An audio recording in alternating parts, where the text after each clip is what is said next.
അൻസിബ ഹസന് ഞാൻ മദ്യം വാങ്ങിക്കൊടുത്തിട്ടുണ്ട്. അപ്പൊ ജനിച്ചു വന്ന കുഞ്ഞിന്റെ നിഷ്കളങ്കതയോടെ അൻസിബ മാഡം വന്നിട്ട് വാതിൽ തുറന്നു. മനസ്സിലായോ? അപ്പൊ ചോദിച്ചു ആരെങ്കിലും അകത്തുണ്ടോ എന്ന് ചോദിച്ചപ്പോഴും അയ്യോ ഇല്ല, ആരും ഇല്ല, ആരും വന്നിട്ടില്ലല്ലോ എന്ന് പറഞ്ഞെന്ന്. അപ്പൊ ഇവര് ഡോർ ഇച്ചിരി ഒന്ന് തള്ളി തുറന്നിട്ട് ചോദിച്ചു. അപ്പൊ അവര് തന്നെ അന്തം വിടും, ആരാ ഇവിടെ കയറിയെന്ന് നമുക്ക് അറിയില്ല, മുഖംമൂടിയും വെച്ചിട്ടുണ്ട്, മുഖംമൂടിയല്ല മാസ്കും വെച്ചിട്ടുണ്ട്. അങ്ങനെ അത് പിന്നെ ഇങ്ങനെ നോക്കുമ്പോഴത്തേന് ഈ പുള്ളി കട്ടിലയിൽ ഇരിക്കുക, ഈ മനുഷ്യൻ കട്ടിലയിൽ ഇരിക്കുന്നു, എഴുന്നേറ്റിരിക്കുന്നു. അപ്പൊ ഇതാരാണെന്ന് ചോദിച്ചു. അയ്യോ ഇതെന്റെ ബ്രദർ ആണ് എന്ന് പറഞ്ഞു. അപ്പോഴത്തേനും പറഞ്ഞു ആണോ, ബ്രദർ ഇവിടെ സ്റ്റേ ചെയ്യുന്നുണ്ടോ? ആർക്കും ആരുടെ റൂമിലും വരാമെന്ന് ഇപ്പൊ സുപ്രീം കോടതിയുടെ ഓർഡർ പോലും ഉണ്ട്. ബ്രദർ സ്റ്റേ ചെയ്യുന്നുണ്ടോ? അപ്പൊ പറഞ്ഞു പിന്നെ സ്റ്റേ ചെയ്യുന്നുണ്ട്, 3 days സ്റ്റേ ചെയ്യുന്നുണ്ട് എന്ന് പറഞ്ഞു. അപ്പൊ ബ്രദറിന്റെ ആധാർ കാർഡ് തരാൻ പറഞ്ഞു. അൻസിബയെ വളരെ മോശം സാഹചര്യത്തിൽ കണ്ടു എന്ന് പറഞ്ഞ് ലക്ഷ്മി പ്രിയ ഇപ്പോൾ രംഗത്ത് വന്നിരിക്കുകയാണ് ഗൈസ്. നമ്മൾ ഇതുവരെ കണ്ടതും കേട്ടതും എല്ലാം വളരെ ചെറിയ കാര്യങ്ങളാണെങ്കിൽ ഇനി അങ്ങോട്ട് നമ്മൾ കേൾക്കാൻ പോകുന്നത് ഹെവി കാര്യങ്ങളാണ് കേൾക്കാൻ പോകുന്നത്. ഇത് ഗുരുതരമായ ആരോപണങ്ങൾക്കും കേസിന് വിധേയമാകും എന്നുള്ള കാര്യം 100% ഉറപ്പാണ്. ഇന്നലെ Lakshmi Priya can channel media എന്ന് പറയുന്ന ഒരു ചാനലിന് ഇന്റർവ്യൂ കൊടുത്തിട്ടുണ്ടായിരുന്നു. ആൾമോസ്റ്റ് 54 മിനിറ്റ്, ഒരു 1 hourന്റെ അടുത്തുള്ള ഒരു നീണ്ടു നിൽക്കുന്ന ഒരു ഇന്റർവ്യൂ ആയിരുന്നു ലക്ഷ്മി പ്രിയ ക്യാൻ ചാനൽ എന്ന് പറയുന്ന ആ മീഡിയക്ക് കൊടുത്തത്. ഈ ഇന്റർവ്യൂയുടെ അവസാന ഭാഗത്തിലാണ് അൻസിബയെ കുറിച്ചിട്ട് പരാമർശിക്കുന്നത്. ഇതിൽ പ്രധാനപ്പെട്ടിട്ടും ലക്ഷ്മി പ്രിയ അൻസിബക്കെതിരെ ഒരു അലിഗേഷൻസ് പറഞ്ഞിട്ടുണ്ട്. അതൊന്നുമല്ല, കുറച്ച് നാളുകൾക്ക് മുമ്പ് ലക്ഷ്മി പ്രിയയും അൻസിബയും ഒരു സിനിമയിൽ അഭിനയിക്കാൻ വേണ്ടിയിട്ട് തിരുവനന്തപുരം ജില്ലയിലെ ചിറയൻകീഴ് എന്ന് പറയുന്ന സ്ഥലത്തേക്ക് പോവുകയുണ്ടായി. അത് ഏത് സിനിമയാണെന്നൊന്നും എനിക്കറിയില്ല കേട്ടോ, ലക്ഷ്മി പ്രിയ പറഞ്ഞതാണ്. സിനിമയുടെ ആളുകൾ തന്നെയാണ് ഇവർക്ക് റൂമും കാര്യങ്ങളെല്ലാം അറേഞ്ച് ചെയ്ത് കൊടുത്തത്. അങ്ങനെ റൂമിലേക്ക് അൻസിബയുടെ ബോയ് ഫ്രണ്ടിനെ കൊണ്ടുവന്നു. ലാസ്റ്റ് അവിടെ ഭയങ്കര സീനായി എന്നാണ് ലക്ഷ്മി പ്രിയ ആ ഇന്റർവ്യൂക്ക് അകത്ത് പറയുന്നത്. ഇതുമായി ബന്ധപ്പെട്ട് ലക്ഷ്മി പ്രിയ എന്താണ് പറയുന്നത് ജസ്റ്റ് ഒന്ന് കേട്ടു നോക്കാം. നേരത്തെ പറഞ്ഞൊരു സിനിമയുടെ യാത്ര പോയിരുന്നു, തിരുവനന്തപുരത്താണ്, സ്ഥലങ്കിലോട്ടാണ്, കിടക്കാശ്ശേരിയെന്നാണ് തോന്നുന്നു. അതെ, എനിക്ക് തോന്നുന്നു അവിടെ ഒരു വലിയ വിഷയമായി. അതൊരു പ്രൊഡക്ഷൻ സൈഡിൽ നിന്ന് ഞാൻ അറിഞ്ഞൊരു വിഷയമാണ്. പക്ഷേ ഈ ആ സ്ഥലത്ത് അവർക്ക് റൂം കൊടുക്കില്ല എന്നുള്ള രീതിയിൽ ഇത്രയും ശത്രുത, അല്ലെങ്കിൽ ഈ ഒരു ശത്രുത വരാൻ കാരണം അങ്ങനെ എന്തെങ്കിലും വിഷയങ്ങളിൽ നിങ്ങൾ ഇടപെടും? നമ്മളെ ഈ പൊതുജനം എല്ലാം നമ്മളെ വലിച്ചു കീറുമ്പോഴും നമ്മളെ ഇത്രയധികം ആക്രമിക്കുമ്പോഴും ഇതിന് പിന്നിൽ യഥാർത്ഥത്തിലുണ്ടായ വസ്തുത എന്താണ് എന്ന് ഞാൻ ഇതുവരെ ഒരു മനുഷ്യരുടെ പറഞ്ഞിട്ടില്ല. ആ കുട്ടി ജയിക്കട്ടെ, ആ കുട്ടി പറയുന്നിടത്തോളം പറയട്ടെ, പോട്ടെ പോട്ടെ പോട്ടെ, എവിടെ വരെ പോകുന്ന ഓർത്തിട്ടാണ് ഞാൻ ഇരുന്നത്.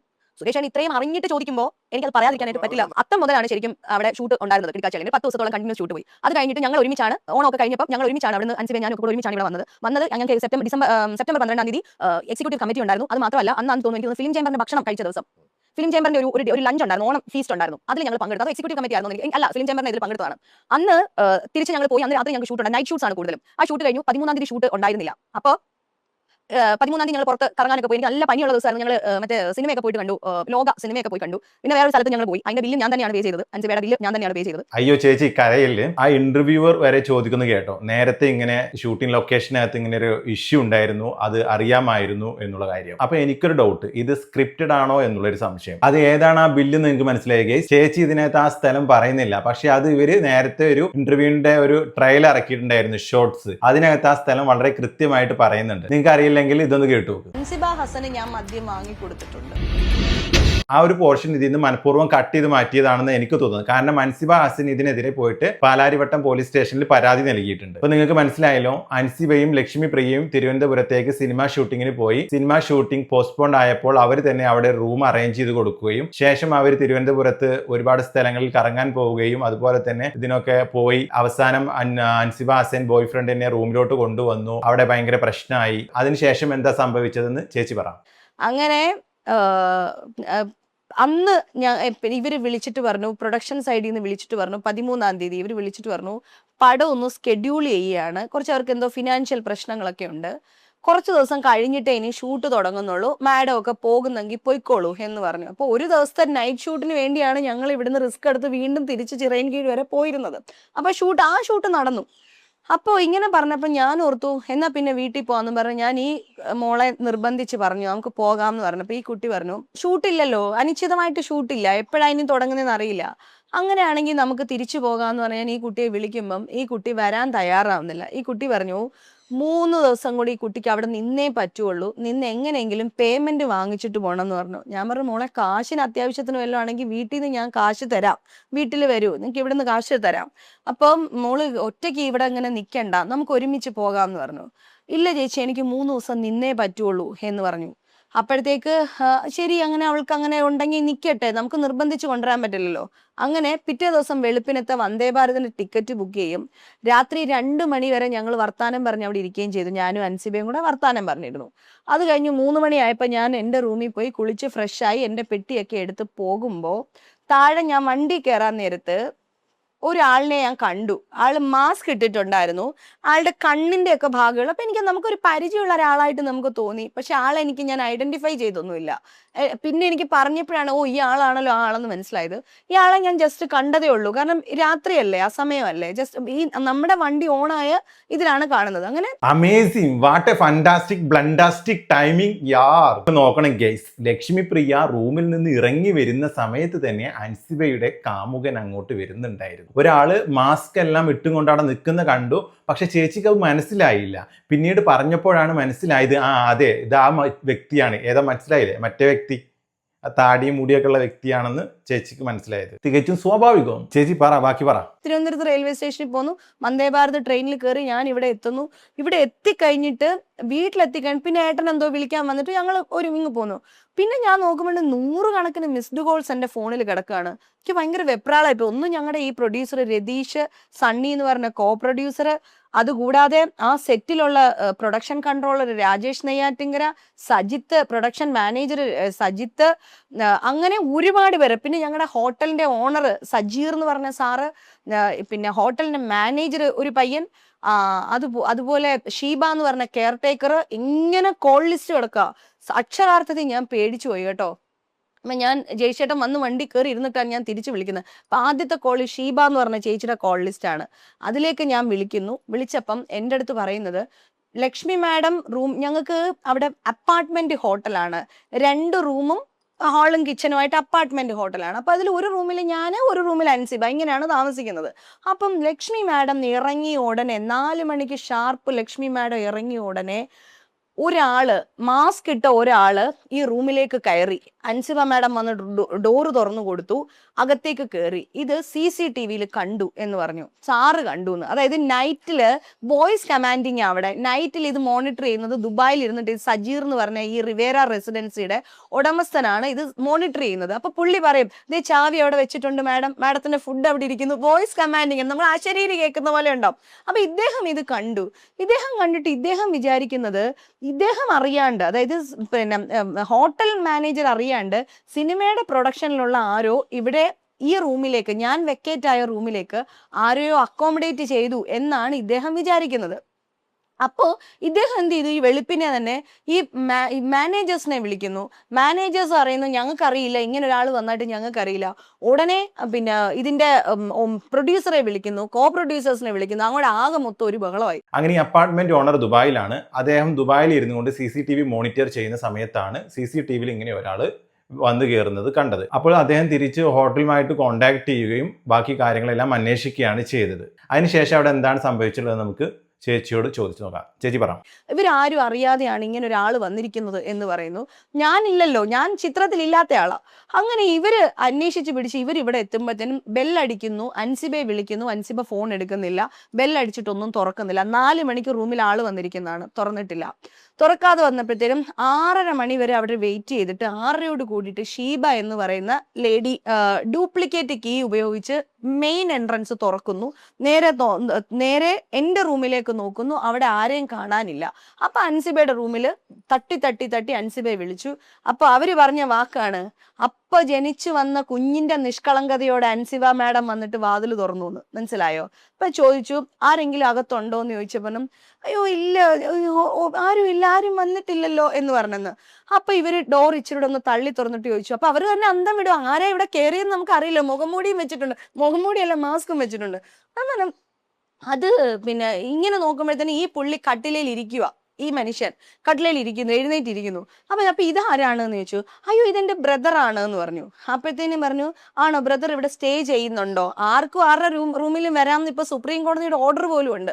ബ്രദർ സ്റ്റേ ചെയ്യുന്നുണ്ടോ? പറഞ്ഞു പിന്നെ സ്റ്റേ ചെയ്യുന്നുണ്ട്, 3 days സ്റ്റേ ചെയ്യുന്നുണ്ട് എന്ന് പറഞ്ഞു. അപ്പൊ ബ്രദറിന്റെ ആധാർ കാർഡ് തരാൻ പറഞ്ഞു. ആധാർ കാർഡ് ചോദിച്ചപ്പോൾ പറഞ്ഞു അവർ 7 സ്റ്റാർ ഹോട്ടലിൽ ഇവരെ താമസിക്കുന്ന ആൾക്കാരാണ്, ആധാർ കാർഡ് ഒന്നും തരാനായിട്ട് പറ്റത്തില്ല, ID തരാൻ പറ്റില്ല, അതാ ഇതാന്ന് പറഞ്ഞു ഭയങ്കര ബഹളം. ഇവിടെ എനിക്കൊരു കാര്യം മനസ്സിലാവുന്നത്, ഇവർ പറയുന്നത് 7 സ്റ്റാർ ഹോട്ടലുകളിലെല്ലാം ഇവർ താമസിക്കുന്ന ആൾക്കാരാണെന്നാണ്. അങ്ങനെയാണെങ്കിൽ 7 സ്റ്റാർ ഹോട്ടലിലൊക്കെ നമ്മളൊക്കെ താമസിക്കുന്നുണ്ട്. എത്ര വലിയ 5 സ്റ്റാർ ആണെങ്കിലും 7 സ്റ്റാർ ആണെങ്കിലും നമ്മളവിടെ പോകുന്ന സമയത്ത് റിസപ്ഷനിനകത്ത് നമ്മുടെ ID കാർഡ് കൊടുക്കണം. ഇന്ത്യയിലാണെങ്കിൽ ആധാർ കാർഡ്, വോട്ടർ ID അങ്ങനെ എന്തെങ്കിലും തിരിച്ചറിയൽ കാർഡ് കൊടുക്കേണ്ടി വരും. ദുബായിലാണ് നമ്മൾ പോകുന്നതെന്നുണ്ടെങ്കിൽ എമിറേറ്റ്സ് ID മസ്റ്റ് ആണ്. കാരണം ഒരു വിസിറ്റർ പോവുകയാണെങ്കിൽ കൂടിയിട്ട് ആ റൂം എടുത്ത ആളുടെ കെയർ ഓഫിലൊക്കെ ആണെങ്കിൽ നമുക്ക് ജസ്റ്റ് വിസിറ്റ് ചെയ്തിട്ട് പോരാൻ പറ്റും. അല്ലാന്നുണ്ടെങ്കിൽ നമുക്ക് അവിടെ നിൽക്കണമെന്നുണ്ടെങ്കിൽ നമ്മൾ ID കാർഡ് സബ്മിറ്റ് ചെയ്ത് കഴിഞ്ഞാൽ നമ്മൾ അങ്ങോട്ട് കടത്തി വിടും. ഇവിടെ പറയുന്നത് ആധാർ കാർഡ് കൊടുക്കാൻ ഈ അൻസിബയുടെ ബോയ് ഫ്രണ്ട് റെഡി ആയില്ല. കാരണം എന്താ വെച്ച് കഴിഞ്ഞാൽ ഇത് പിടിക്കപ്പെട്ട് കഴിഞ്ഞാൽ അത് സീനാണ്, നമുക്ക് എന്താ വെച്ചാലും അവിടെ അഡ്രസ്സ് കിട്ടും. അപ്പം ഈ ആധാർ കാർഡ് കൊടുക്കുക എന്നുള്ളത് വലിയ പ്രശ്നമുള്ള കാര്യമൊന്നുമല്ല. അപ്പൊ അങ്ങനെ റൂമിൽ വന്ന് സ്റ്റേ ചെയ്യുകയാണെന്നുണ്ടെങ്കിൽ അല്ലെങ്കിൽ ജസ്റ്റ് വന്നിട്ട് പോവുകയാണെന്നുണ്ടെങ്കിൽ ആധാർ കാർഡ് കൊടുത്തു അല്ലെങ്കിൽ നമ്മൾ അഡ്രസ്സ് അവിടെ റെക്കോർഡായി എന്ന് വിചാരിച്ചു കഴിഞ്ഞാൽ വലിയ പ്രശ്നമില്ല. കാരണം എന്തൊരു കള്ളത്തരുണ്ട്, അതുകൊണ്ടാണല്ലോ ആധാർ കാർഡ് കൊടുക്കാൻ അവിടെ വിസമ്മതിച്ചത്. പക്ഷെ ഈ ഒരു കാര്യത്തിൽ എനിക്കൊരു സംശയമുണ്ട്, ആധാർ കാർഡ് കൊടുക്കാത്തതിൽ. ആധാർ കാർഡ് കൊടുക്കുന്നതിൽ വിരോധമൊന്നുമില്ല, കാരണം നമ്മൾ കള്ളത്തരങ്ങളൊന്നും ചെയ്യുന്നില്ലെങ്കിൽ നമ്മൾ ആധാർ കാർഡ് കൊടുക്കുന്നതുകൊണ്ട് നമുക്ക് യാതൊരു ബുദ്ധിമുട്ടുമില്ല. അപ്പൊ എന്തായാലും നിങ്ങൾക്ക് ഞാൻ പറയാൻ തന്നെ കാര്യങ്ങൾ മനസ്സിലായിട്ടുണ്ടാവല്ലോ. എന്തായാലും ചേച്ചി ബാക്കി പറ. അപ്പൊ സിനിമാക്കാരും ഇദ്ദേഹത്തിന്റെ അടുത്ത് വഴക്കിടുന്നു, ഈ ഞങ്ങളുടെ പ്രൊഡക്ഷൻ സൈഡിലുള്ള ആൾക്കാർ വഴക്കിടുന്നു. ഇത് മുഴുവനും ഇവര് വീഡിയോ എടുത്ത് വെച്ചിട്ടുണ്ട്. ഞാൻ പറയുന്നുണ്ടല്ലോ, ഞാൻ പറയുന്ന ഒരു കാര്യത്തിനും തെളിവില്ലാതെ ലക്ഷ്മിപ്രിയ സംസാരിക്കില്ല എന്ന് പറയുന്നുണ്ടല്ലോ.